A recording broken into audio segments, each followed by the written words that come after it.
ஐயைய! பாவக்காயா? எனக்கு வேணாம்ப்பா. ஒரே கசப்பு அப்படின்னு எத்தன பேர் சொல்றீங்க. ஆனா பாவக்கா தான் நம்ம உடம்புக்கு அவ்ளோ நல்லது. பாவற்காயில இருக்கிற கசப்பு தன்மை தான் நம்ம உடம்புல இருக்க டாக்ஸின்ஸ் எல்லாம் வெளியேத்துறதுக்கு ஹெல்ப் பண்ணுது. இதில் இருக்கிற ஷேரன்டின்னு நச்சு நீக்கிற பொருள் வந்து இரத்த சர்க்கரையை கட்டுப்படுத்துது. நம்மளோட லிவருக்கு, வயிறுக்கு, செரிமானத்துக்கெல்லாம் அவ்ளோ நல்லது. வாரத்தில் ஒரு தடவையாவது பாகற்காய் பொரியல் கண்டிப்பாக செஞ்சு சாப்பிடுங்க. உடம்பு நல்லா லைட்டாக ஃபீல் பண்ணுவீங்க.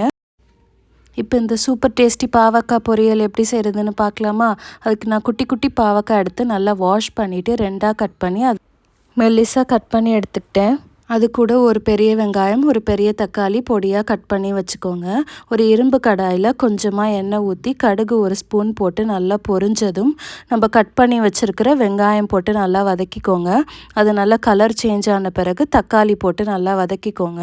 கொஞ்சமாக உப்பு சேர்த்து நல்லா வதக்குனிங்கன்னா சீக்கிரமாக வதங்கிடும். வெங்காயம் தக்காளி நல்லா மசிஞ்சு வேகணும். அது கூட நம்ம கட் பண்ணி வச்சுருக்கிற பாவக்காய் போட்டு நல்லா வதக்கிக்கோங்க. லைட்டாக கலர் சேஞ்ச் ஆன பிறகு அது கூட கொஞ்சமாக உப்பு, 1/2 டீஸ்பூன் மஞ்சள் பொடி போட்டு நல்லா வதக்கிக்கோங்க. அது கூட ஒரு சின்ன நெல்லிக்காய் சைஸ் அளவு புளி எடுத்து தண்ணியில் நல்லா கரைச்சி வச்சுருக்கேன்.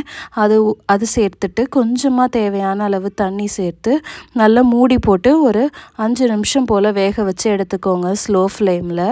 கலர் ரொம்ப சேஞ்ச் ஆகி ரொம்ப பாவக்காய் வெந்துடக்கூடாது, ஆனால் ரொம்ப வேகாமலும் இருக்கக்கூடாது. அதை நல்லா பார்த்துக்கோங்க. நல்லா வேக வச்சு எடுத்துட்டு 1 டேபிள் ஸ்பூன் சாம்பார் பொடி போட்டு நல்லா ஃப்ரை பண்ணிக்கோங்க. நம்ம இதில் வேறு எந்த மசாலா பொருளும் சேர்க்க போகிறது கிடையாது. வெறும் சாம்பார் பொடி மட்டும்தான். அதுவே நல்ல மணமாக டேஸ்டியாக நல்லா அதுக்கான சுவையை நல்லா கூட்டி கொடுக்கும்.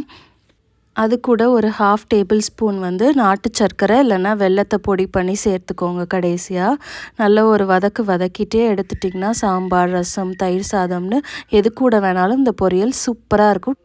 ட்ரை பண்ணி பார்த்துட்டு எப்படி இருந்ததுன்னு கமெண்ட்ஸில் சொல்லுங்கள்.